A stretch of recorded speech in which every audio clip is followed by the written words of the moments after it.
I couldn't help keeping an eye out on the post-innings interview with the latest sensation that Mumbai have unveiled, a mystery spinner.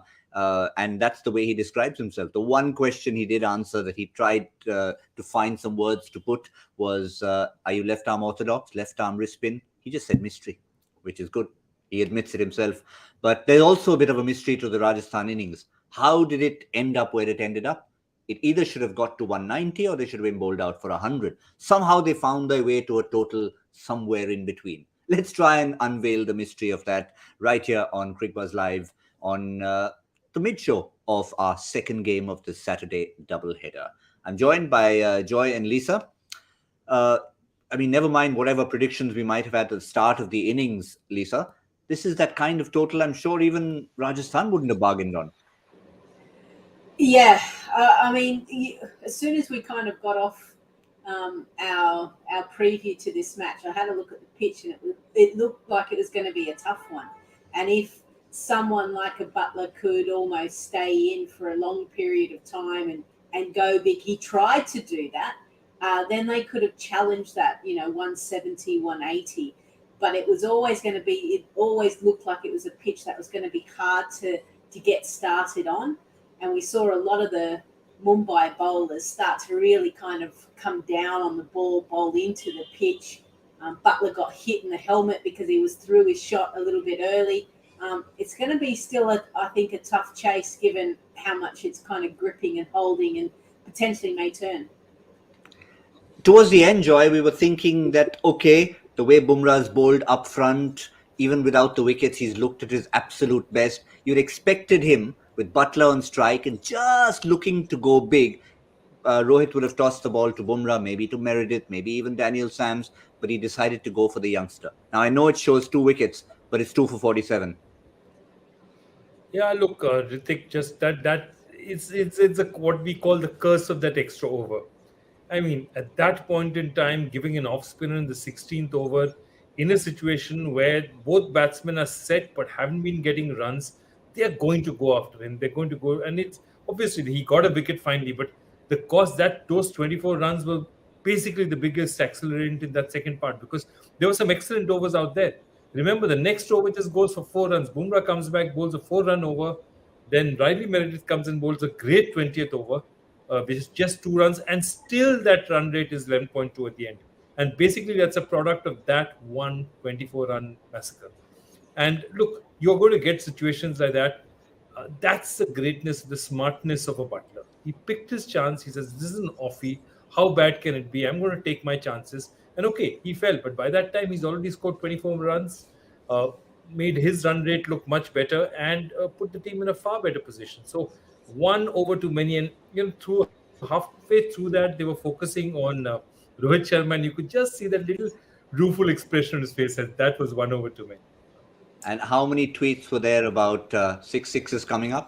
I must confess, I was one of them. I said, let me just get in there, join the party, see what happens. I did it after 3. There was 1 more after 4. I said, I'm in business, ready with 1 more.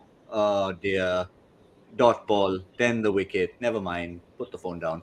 But, Lisa, when it came to Jos Buttler versus Mumbai, he just loves playing against Mumbai. And even on a day when he struggled, he still managed to get 60 plus on the board.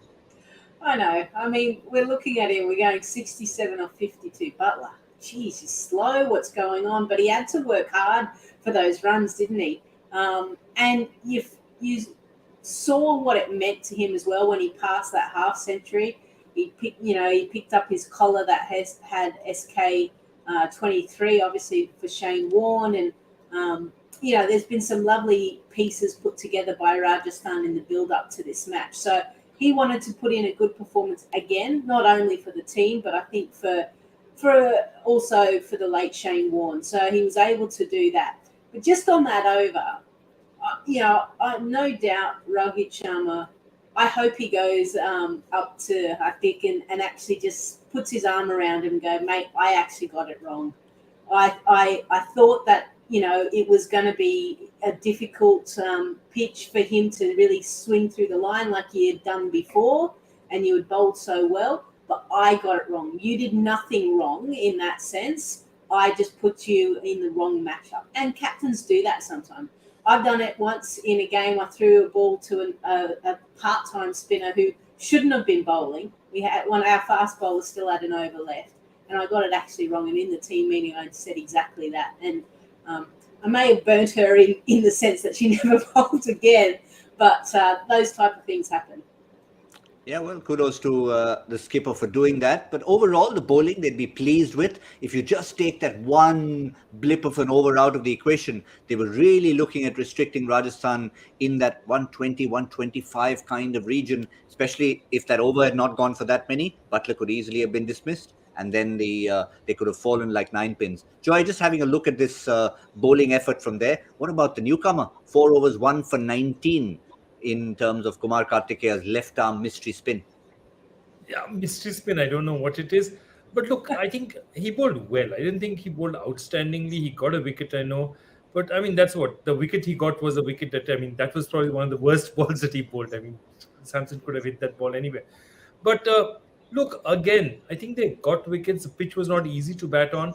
And most of the wickets, again, you see are batsmen taking chances because, they can't find a way. They're trying to hit to the smaller side, or they're trying to turn around and, take unnecessary risks, or they're just trying to clear because there's just 2 overs left. So, look, again, this is what I enjoyed was the fact that they were smart enough to exploit the conditions. Daniel Sands bowled well. I thought Riley Meredith in his last over bowled really well, came back and sort of understood what this pitch was all about. And the key to this match is now how well does how well do Trent Bolt and Prasidh Krishna understand this pitch? Because if their spinners will deliver, but if Prasidh Krishna understands that this is not a pitch to go flat out except in the first couple of overs maybe, and this is a pitch where you use the cutters more and decide which side of the pitch you want to bowl on, I think this is going to be a very difficult chase.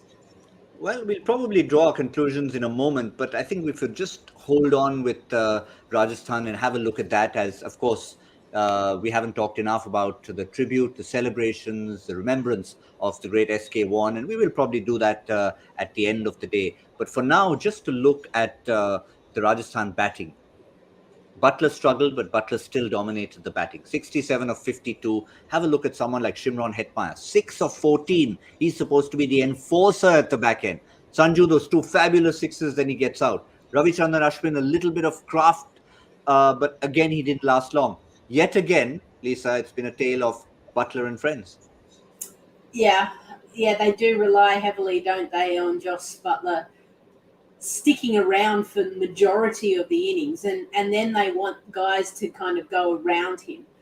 If they can eke out, a 30, an individual 30 along with a Buttler, then all of a sudden you're looking at a partnership of, 70, 80 plus, which puts them in good stead.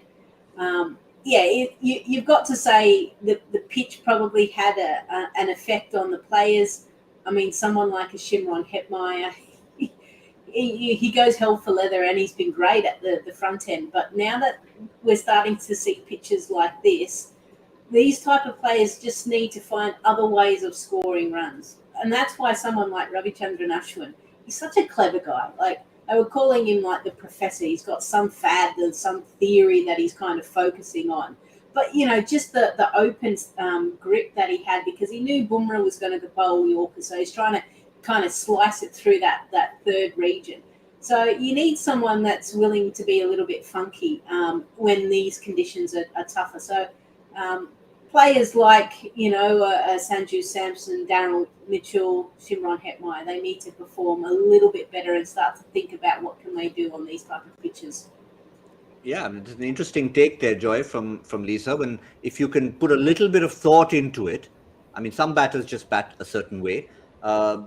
It could change things. How many different things has Ravichandran Ashwin done this season, other than, of course, being out without getting out? He's batted at number 3. He's batted down the order, and of course, he's performed with the ball.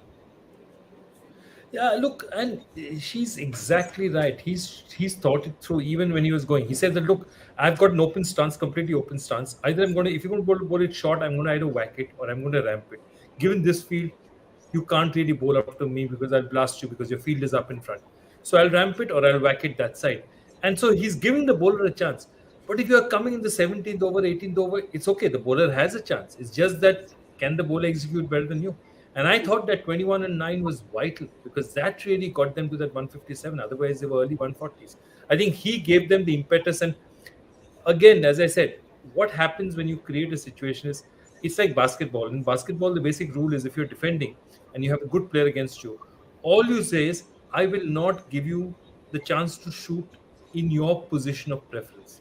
So, similarly, what Ashwin is doing is I'm standing in a particular way, I'm forcing you to bowl in a particular way. Now, you want to get me out, you probably can get me out, but you're not bowling the ball you want, you're bowling the ball based on my stance. So I'm getting into your head first, and it's very, very clever. And it doesn't come off all the time, but I really admire the way he thinks about the game. Not the first time Ashwin's got in somebody else's head, and I think that's the way he plays, and that's what we love him for it. But we've had a lot of firsts coming today. We've been waiting a long time to see if the Ravindra Jadeja captaincy should be sorted. It has been sorted. We waited for a Virat Kohli 50. It's come. I've been waiting in Kolkata for a no-wester to come. It's come. The only thing left on that list is a Rohit Sharma innings on his birthday. Lisa, is it coming? Oh, please. Everyone is hoping, aren't they? I think everyone just wants to see him do well. It's a bit like Virat as well. These type of players that have been part of the IPL for such a long period of time have been the script that we've spoken about so often. You hate to see him down and out. So he just needs to survive, I think, this first little bit, these first probably 4 or 5 overs, and then he'll get into his work. But it's a danger with Bolt, with ball in hand as well. Yeah, one of those many matchups we've talked about throughout the season, not just as a bowler himself, as a quality bowler himself, but bowling at Mumbai. And certainly he's always going to have a bit of a point to prove, Joy, because, when we talk about teams who should have kept certain players, I think right up there has been Trent Bolt in Mumbai. Trent Bolt, Jos Buttler in his own time. Definitely. All these guys have played for Mumbai. So, yeah, they have... Look, I'll tell you one more thing. The biggest problem that Rohit has is that Rohit and Ishant will have to dash. Because the way this pitch is playing, they cannot afford to get themselves at 40 for no loss and allow Ashwin and Chahal to start bowling. It's going to be extremely difficult then.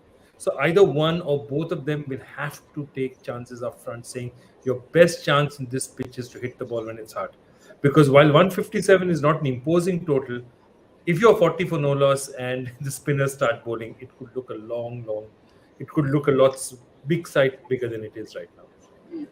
Well, under normal circumstances, Lisa, we would probably say that, listen, it's Rohit's birthday party. Ishan's an invitee there. Let him just go for it and have some fun. But Ishan hasn't been in among the runs. So between the two of them, they've got to have a bit of a chat saying, listen, my cake's over here. There are some refreshments there. Maybe you go for it first.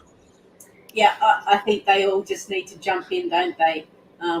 That's been an issue for a lot of teams, actually. The opening partnership just hasn't flourished for them. Too many wickets being lost in the power play. But if they can get them off to a good start, it'll just settle the dugout. And that's something that they haven't felt at all, Mumbai, this whole tournament. So hopefully on his birthday, everyone can come to the party, even Rajasthan.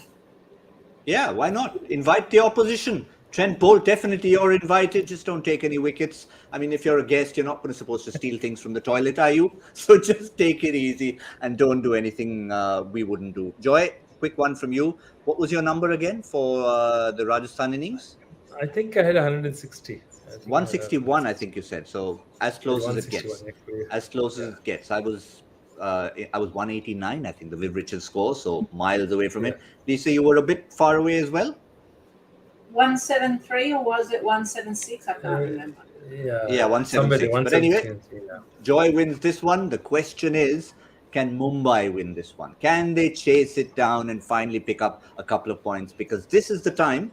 If they can put 4 or 5 wins on the trot, it'll mean it won't change their fortunes, but it might do a bit of damage to some other teams. So enough to look forward to, enough for their fans to look forward to, enough for a Rohit Sharma birthday celebration. We'll see how far it's going. We hope he's still there in the 10th over, still cutting the cake. We'll be there. Cricbuzz Combox. We'll see you soon.